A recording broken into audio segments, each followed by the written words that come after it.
Alright, so today what we're going to do a couple of things. First off, I am going to discuss the idea of courage and bravery in For Whom the Bell Tolls. And at the same time as doing that, I'm going to be using two separate cameras to film.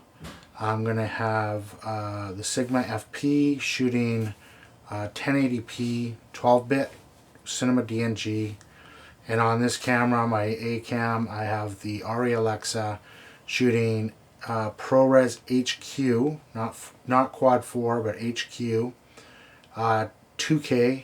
And both of them are shooting with Canon glass. I've got the 24mm 1.4 at f4 on the Alexa, and I've got the 17 to 35 Canon f4L lens at f4 as well on the Sigma. So both of them are shooting similar glass. Arguably the Alexa's got a little bit of an advantage with the prime, but I think that we'll see a good comparison between the two. And I also didn't shoot 4K on the FP because I just wanted to do 1080p. Since we've discussed the technical aspect of it, let's get into the topic today, which is bravery and courage and For Whom the Bell Tolls. So I'm recently listening to the excellent audiobook of For Whom the Bell Tolls. I've read the book, I think, I'm going to say 3 or 4 times throughout my life. The first time would have probably been in my late teens or early 20s. Pretty sure that I had already read John Donne's Meditation 17, I believe, which is where the line For Whom the Bell Tolls comes from. And the whole line is, for whom the bell tolls, it tolls for thee, for no man is an island unto himself. Which is the sentiment that is carried through in the novel For Whom the Bell Tolls. So I'd already studied John Donne and the Meditation prior to reading Hemingway's novel. I had already read a few of his novels. I believe I'd read The Sun Also Rises. Old Man and the Sea I read in high school. So I was familiar with Hemingway from high school. But I was more of a Steinbeck guy. I also read Of Mice and Men and then went on to read Grapes of Wrath. A different topic, but I kind of came to Hemingway in a sense late, although I did read it in high school for The Old Man and the Sea, which is an epic novel of Hemingway's. We talked earlier in another video about the idea of anti-fascism in For Whom the Bell Tolls, and kind of came to the idea, at least in my view, that Robert Jordan, like myself, are primarily libertarians. And he even comes out at some point and says that he's more of a classic Republican in the U.S. sense of freedom than he is the straight up Marxist, communist, socialist that is ostensibly the forces that are fighting Franco's fascist forces in Spain during the Spanish Civil War. So we talked about that in the last one, and this one I want to talk about the concept of bravery and courage.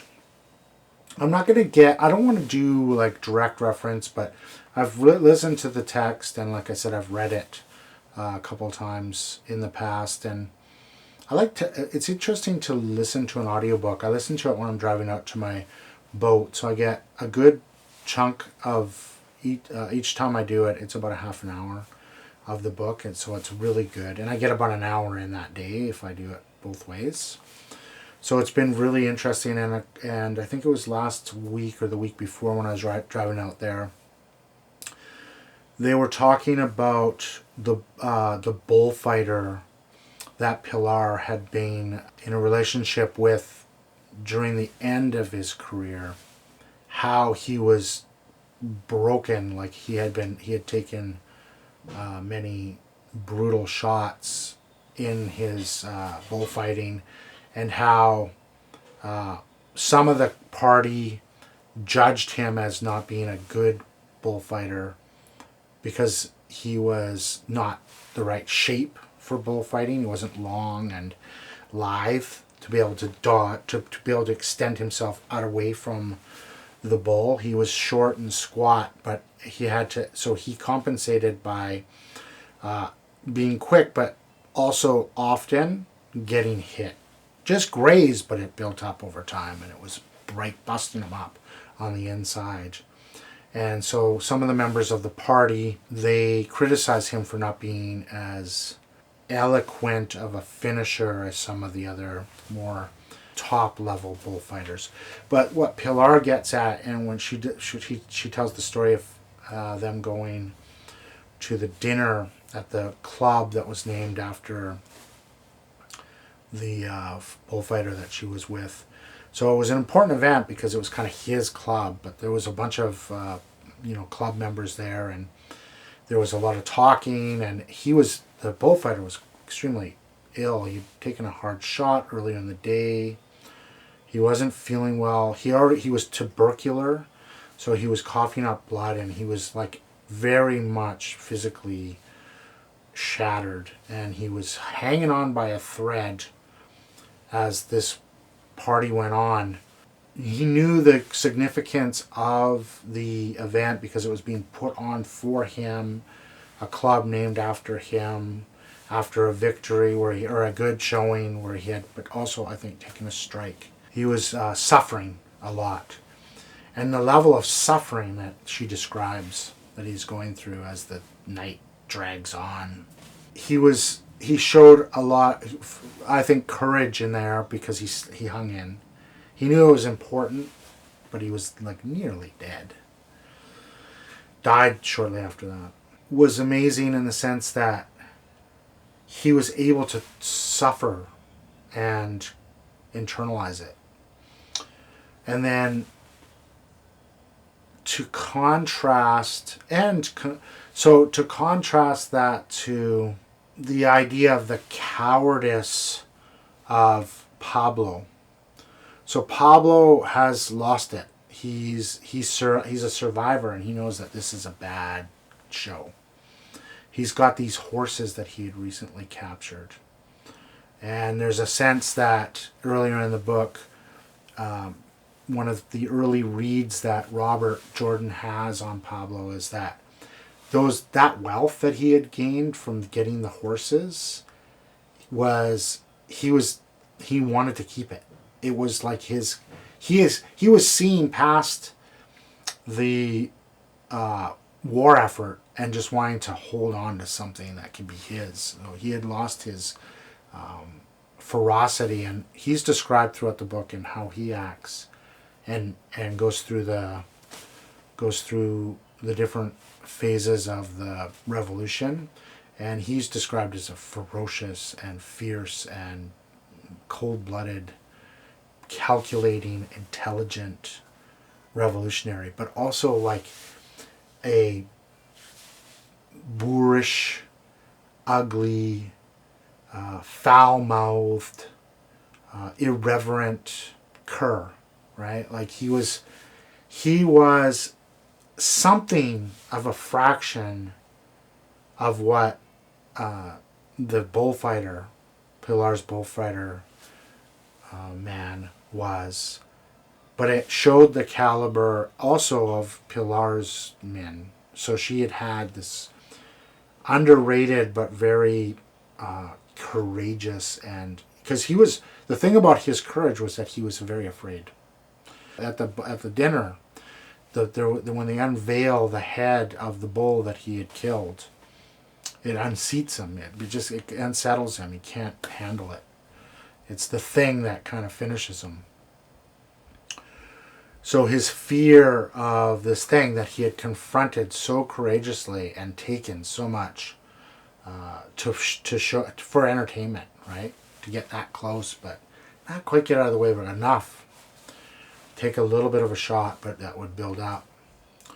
compared to Pablo, who was so fierce and he was on the leading wave, right? Like they caught them by surprise. They murdered them. It was almost murders, right? Whereas like, so now that the fight's coming where it's not looking so good because you don't have the upper hand, there's no faith that he's going to be able to, because he's a man that they don't believe that he has true courage.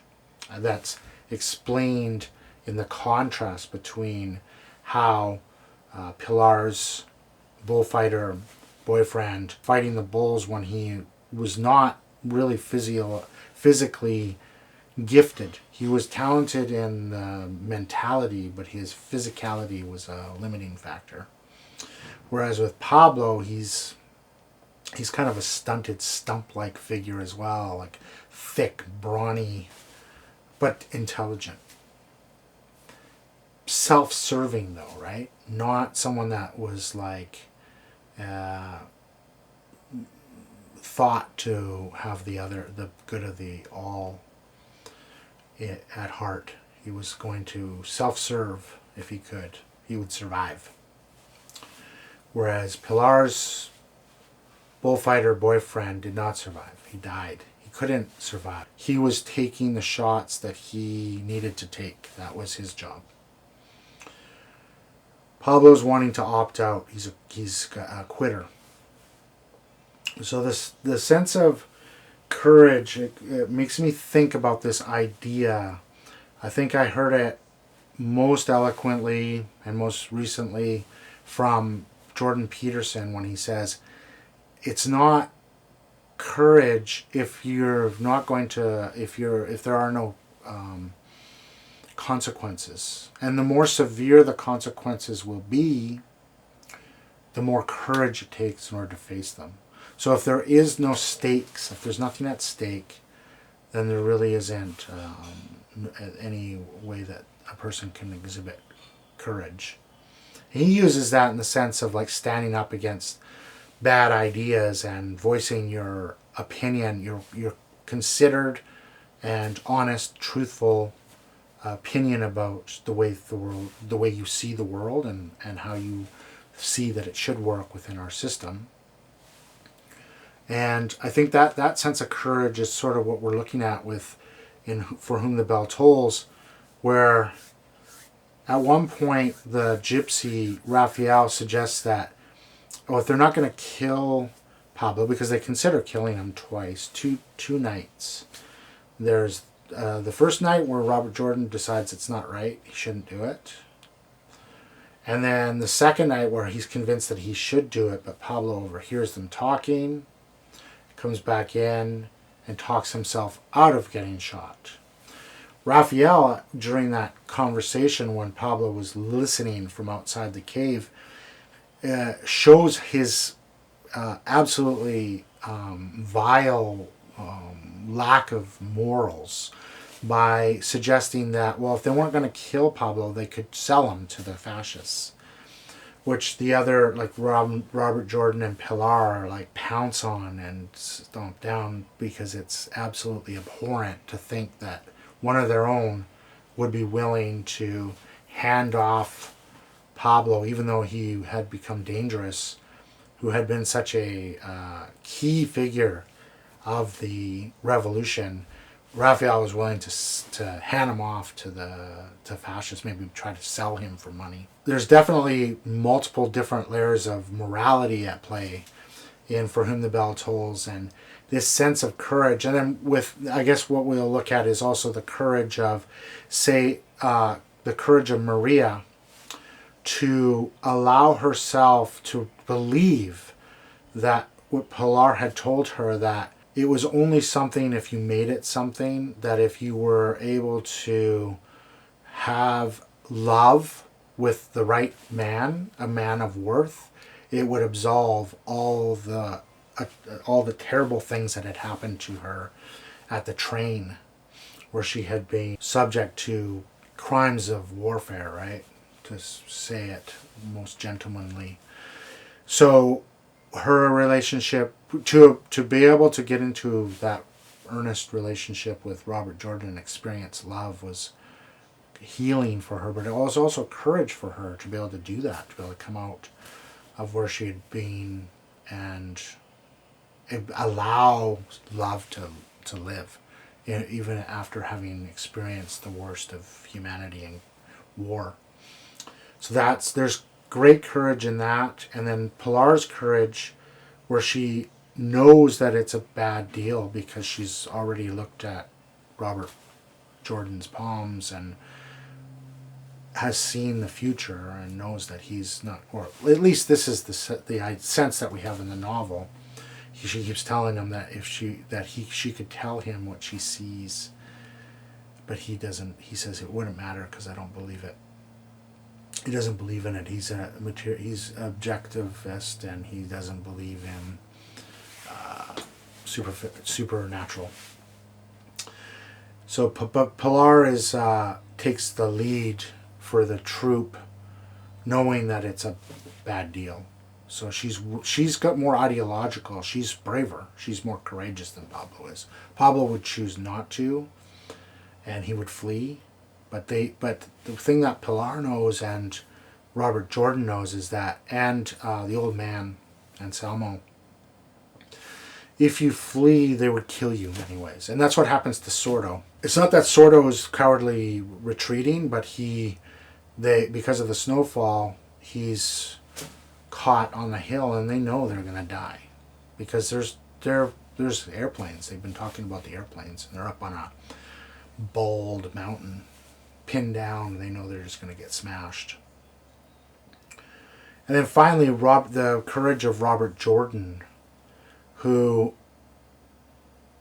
knows that this is a bad deal, knows the omen of the snowfall is ominous, knew that it would be the death of Sordo because they had gone on that run to steal horses, and he knew that with the fresh snowfall they would be tracked back to their position. Robert Jordan has great courage too, because he's, in a sense, he is the counterparty to Maria's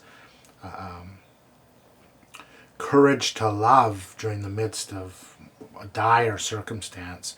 Robert Jordan is that factor for Maria because he's willing to allow himself to love too. So because his interactions with the women that he talks about in the book, there wasn't a connection like he had had with Maria. So he knows that the medicine for her is love, so he gives it fully. And he knows, in a sense, that the time is limited, and so every moment matters. And that's the great thing about the novel. It deals with a lot of different subjects, including courage, and it shows courage and the lack of courage, and gives you a recipe for, or like not even a recipe, but like a very multifaceted, multidimensional, overlapping, nuanced sense of these character traits, because they're being exhibited to a greater or lesser degree through these different characters from different worldviews, and all of it within the cultural milieu of Spain during the Spanish Civil War, but with also the global ramifications of the fascist and communist dichotomy that was occurring. But that's some of my thoughts on For Whom the Bell Tolls. Great book. I think I'll do another episode on For Whom the Bell Tolls. It's a great book, and I highly recommend it. And it's kind of cool to talk about. This is what I actually studied in university, was literature and philosophy, political science. So these are the topics that I'm probably most qualified in some respects to talk about. But I love cameras, and that's why today we're looking at the Arri Alexa on one hand and the Sigma FP on the other. Hopefully these footages work together and we get something decent. I think that's it for today. Thanks for watching. We'll talk to you again on the next one. Goodbye for now.